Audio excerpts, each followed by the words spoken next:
ডিম কিন্তু আমরা অনেক রকম ভাবে খেয়ে থাকি। রোজকার রান্নায় কিন্তু ভ্যারাইটি একটু আনলে পরে ভালো লাগে খেতে। আজ আমি রান্না করেছি মেথি শাক দিয়ে ডিম দিয়ে, মেথি মটর আন্ডা মালাই। ভিডিওটা যদি ভালো লেগে থাকে তাহলে লাইক এবং সাবস্ক্রাইব করার অনুরোধ রইল। চলুন তাহলে ভিডিওটা দেখতে থাকি।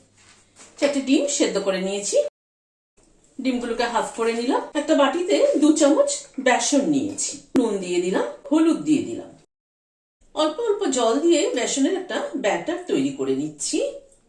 একটু ঘন ব্যাটারটা হবে। সাদা তেল দিচ্ছি। ডিমগুলোকে বেসনের মধ্যে একটু ডিপ করে নিচ্ছি, নিয়ে ছেড়ে দিলাম। ডিমগুলোকে ভেজে নিলাম, তুলে নিচ্ছি।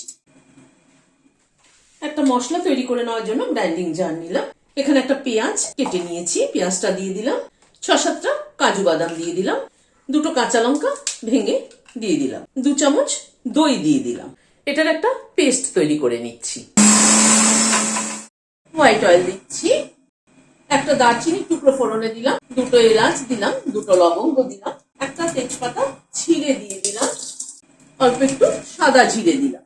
গ্যাসের ফ্লেমটাকে কমিয়ে ফোড়নটাকে একটু ক্র্যাক করিয়ে নিচ্ছি। 5-6 কোয়া রসুন পেস্ট করে নিয়েছি, সেটা দিয়ে দিলাম। রসুনটাকে দিয়ে হালকা একটু নাড়াচাড়া করব। 1 চামচ আদা বাটা দিয়ে দিলাম। আবার একটু নাড়াচাড়া করে নিচ্ছি। মশলার পেস্টটা দিয়ে দিলাম। সব মশলাগুলোকে একসাথে কষিয়ে নেব। নুন দিয়ে দিলাম, হলুদ দিয়ে দিলাম, কাশ্মীরি রেড চিলি পাউডার দিলাম। মশলাটাকে আমি একটু কষিয়ে নিচ্ছি। মশলাটাকে এই মিনিট 2 একটু নাড়াচাড়া করে নিলাম। মশলাটা কিন্তু পুরো কষানো হয়নি, আর একটু হবে। খানিকটা কড়াইশুঁটি দিয়ে দিলাম। খানিকটা মেথি শাক দিয়ে দিলাম। সবকিছু দিয়ে মশলাটাকে কষিয়ে নেব আবারও। এই মেথি শাকের ফ্লেভারটা কিন্তু দারুণ লাগে। খেয়ে দেখবেন এভাবে ডিম রান্না করে মেথি শাক আর কড়াইশুঁটি দিয়ে, দারুণ লাগে। সিজনের শাকের টেস্টই আলাদা।